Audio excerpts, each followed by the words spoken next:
এর মাধ্যমে আমি আপনাদের ধনী বানায়া দিছি। বিষ্ণুর কিন্তু টাকা পয়সা ছিল না, জানেন? ছাগল চড়াতো, কাউবয়। মা মিন নাবিয়্যিন ইল্লা রাআল গানাম, ছাগল চড়াতেন। এরপরে খাদিজাতুল কুবরার স্টাফ হিসেবে, কর্মচারী হিসেবে ক্যারিয়ার শুরু করলেন। এরপর বিজনেস ম্যাগনেট হিসেবে শুরু করলেন। খাদিজাতুল কুবরার সাথে যখন বিয়ে হয়ে গেল, খাদিজাতুল কুবরা তাহেরা সব সম্পদের মালিক বিষ্ণু নবী বানায় দিলেন। বিষ্ণুর কিন্তু টাকা পয়সা ছিল না, জানেন? ছাগল চড়াতো, কাউবয়। মা মিন নাবিয়্যিন ইল্লা রাআল গানাম, ছাগল চড়াতেন। এরপরে খাদিজাতুল কুবরার স্টাফ হিসেবে, কর্মচারী হিসেবে ক্যারিয়ার শুরু করলেন। এরপর বিজনেস ম্যাগনেট হিসেবে শুরু করলেন। খাদিজাতুল কুবরার সাথে যখন বিয়ে হয়ে গেল, খাদিজাতুল কুবরা তাহেরা সব সম্পদের মালিক বিষ্ণু নবী বানায় দিলেন। আল্লাহ বলেন, তোমার তো কিছু ছিল না নবী, এই খাদিজার মাধ্যমে বিয়ে পড়িয়ে দিয়ে আমি তোমারে ধনী বানিয়ে দিলাম।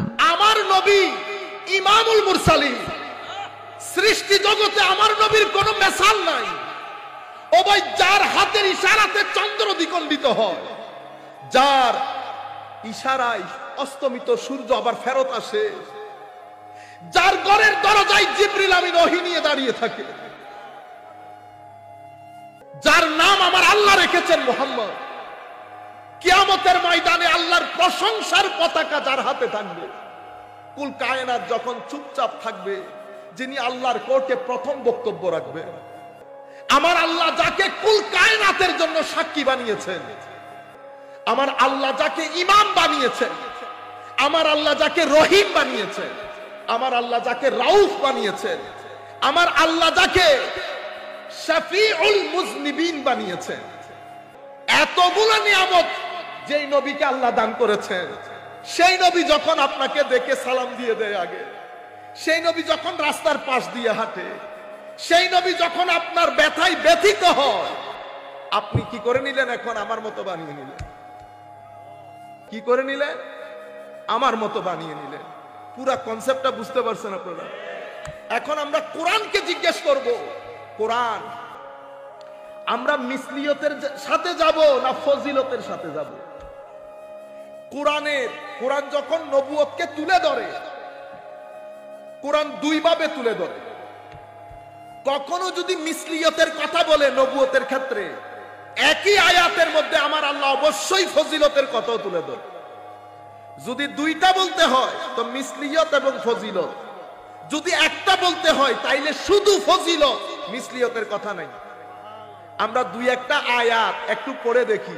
প্রথম আয়াত, আমরা যে আয়াতের উপর ভিত্তি করে আমার মতো বলি, কুল ইন্নামা আনা বাশারুম মিসলুকুম, হাবিব আপনি বলে দিন আপনি তাদের মতো মানুষ। এটা বলে মিসলিয়ত। এটা কি বলে? মিসলিয়ত। আয়াত কি এখানে শেষ হয়ে গেছে? না, আয়াতের আসল অংশ রয়ে গেছে। সেটা কি? ইউহা ইলাইয়া, আমি তোমাদের মতো মানুষ, কিন্তু ইউহা ইলাইয়া, আমার কলবের ভিতর তুমি আমাকে তোমার সাথে দেখছো ঠিক, কিন্তু আমার কলব কোরআনের নূরের রাজধানী, মারকাজে নূর, মারকাজে নূরে তাওহীদ, মারকাজে নূরে কোরআন। আমি তোমাদের সাথে থাকি, কোরআনের রাজধানী বানিয়েছেন আল্লাহ আমার কলবকে। কেমন কোরআন? কোরআনে পাকের মধ্যে আল্লাহ বলছেন, ওয়ালাউ আনজালনা হাযাল কুরআনা আলা জাবালিল লারাআইতাহু খাশিআম মুতাসাদ্দিআম মিন খাশিয়াতিল্লাহ। এটা এমন কোরআন, যেই কোরআনকে যদি পাহাড়ের উপর নাজিল করা হতো, পাহাড় রেজা রেজা হয়ে ছিন্ন বিচ্ছিন্ন হয়ে যেত। পৃথিবীর পেরেক বলে খ্যাত এত কঠিন শক্তিশালী জিনিস কোরআনকে নিতে পারছে না।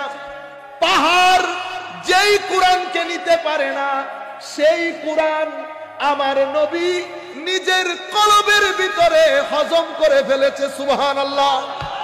ও ভাই, পাহাড় যেই কোরআনকে নিতে পারে না, সেই কোরআন মিসলুকুমের নবী ইউহা ইলাইয়ার মধ্যে হজম করে ফেলেছে। এটা আমার নবীর ফজিলত।